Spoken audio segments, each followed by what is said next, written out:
आप सभी को जय श्री कृष्णा, राधे राधे। तो आज सुनाते हैं मोहिनी एकादशी व्रत की कथा, जिसको कि पढ़ने से सुनने से अनंत गुना फल की प्राप्ति होती है और आपकी सारी मनोकामनाएं पूर्ण होती हैं। तो एक बार धर्मराज युधिष्ठिर कहने लगे कि हे कृष्ण, वैशाख मास की शुक्ल पक्ष की एकादशी का क्या नाम है तथा उसकी क्या कथा क्या है, इस व्रत की क्या विधि है, ये सब विस्तार पूर्वक बताइए। तब श्री कृष्ण कहने लगे कि हे धर्मराज, मैं आपसे एक कथा कहता हूँ जिसे महर्षि वशिष्ठ ने श्री रामचंद्र जी से कही थी। एक समय श्री रामचंद्र जी बोले कि हे गुरुदेव, कोई ऐसा व्रत बताइए जिससे समस्त पाप और दुख का नाश हो जाए। मैंने सीता जी के वियोग में बहुत दुख भोगे हैं। महर्षि वशिष्ठ बोले, हे राम, आपने बहुत सुंदर प्रश्न किया है। आपकी बुद्धि अत्यंत शुद्ध तथा पवित्र है। यद्यपि आपका नाम स्मरण करने से मनुष्य पवित्र और शुद्ध हो जाता है, तो भी लोकहित में यह प्रश्न आपने अच्छा पूछा। वैशाख मास में जो एकादशी आती है उसका नाम मोहिनी एकादशी है। इसका व्रत करने से मनुष्य सब पापों तथा दुखों से छूटकर मोह जाल से मुक्त हो जाता है। मैं इसकी कथा कहता हूँ, ध्यान पूर्वक सुनो। सरस्वती नदी के तट पर भद्रावती नाम की एक नगरी है।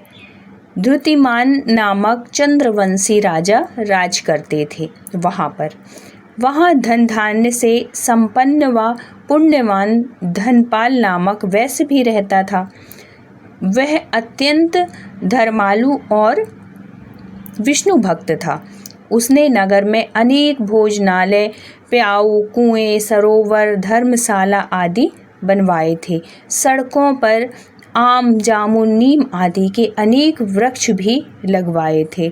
ये सब लगाने का भी, ये पेड़ पौधे और पानी की व्यवस्था ये करना भी ना बहुत ही लाभदायक होता है, बहुत ही पुण्यकारी होता है, क्योंकि ये गर्मी का टाइम होता है और ऐसा हम करते हैं तो पेड़ों की छाया में पशु पक्षी जीव जंतु रुकते हैं और पानी पीते हैं, तो आपको बहुत आशीर्वाद मिलता है। हम सबको भी ये कार्य करने चाहिए। अब उसके 5 पुत्र थे। पहले पुत्र का नाम था सुमना, सुबुद्धि, मेधावी, सुकृति और दृष्ट बुद्धि। उसमें से 5वां पुत्र जो दृष्ट बुद्धि महापापी था, वह पितर आदि को नहीं मानता था।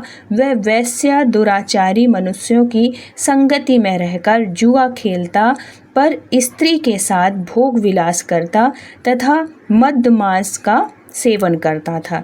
इसी कारण अनेक कुकर्मों में वह पिता के धन को नष्ट करता रहता था।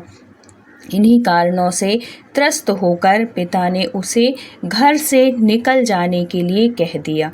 घर से बाहर निकलने के बाद वह अपने गहने कपड़े बेचकर अपना निर्वाह करने लगा। जब तक उसके पास गहने थे, जब तक उसके पास अच्छे अच्छे बहुमूल्य कपड़े थे, तब तक उसने उनको बेचा और उसका जो भी ज़रूरत की चीज़ें वो खरीदा और अपना जीवन यापन किया।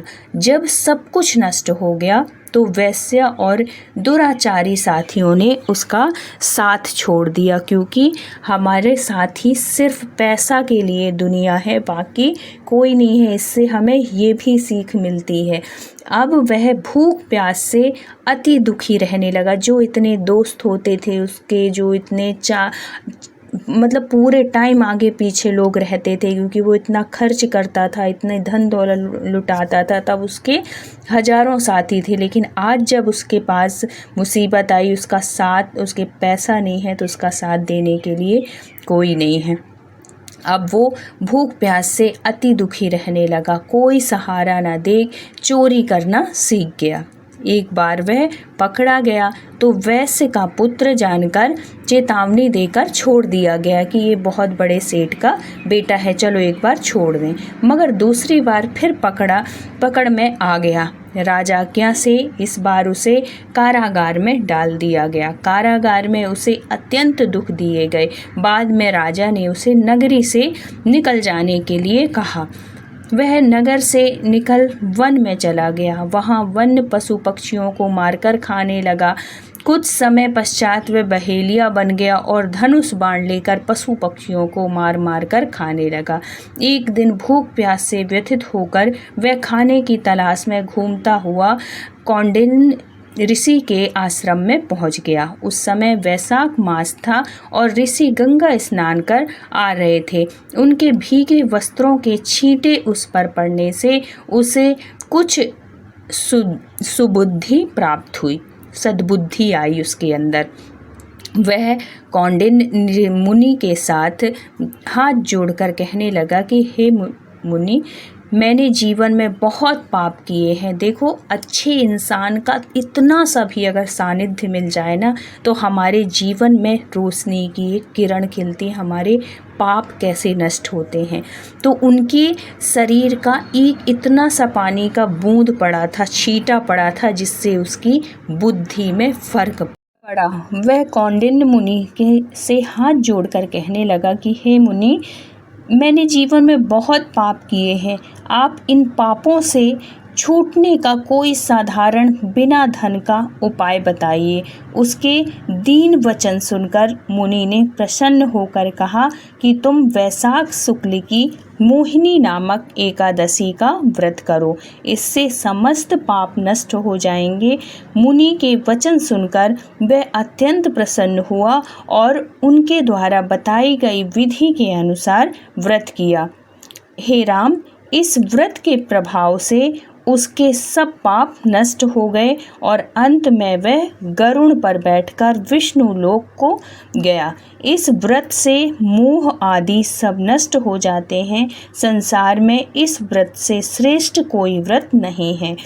इसके महात्म्य को पढ़ने से अथवा सुनने से 1000 गोदान का फल प्राप्त होता है। तो इतनी महत्वपूर्ण है ये एकादशी कि जिसकी सुनने और पढ़ने से, एकादशी व्रत करने से घोर पाप, जो कि इतना भयानक पाप करता था ये, लेकिन उसके बाद भी एकादशी के व्रत रखने से इसके सारे पाप नष्ट हो गए और इसको विष्णु लोक की प्राप्ति हुई। तो इतना महान व्रत है, इसको ज़रूर करिए। अगर आप कर सकते हैं तो, नहीं कर सकते हैं तो इसकी जो कथा है वो ज़रूर सुनिए, पढ़िए या सुनिए।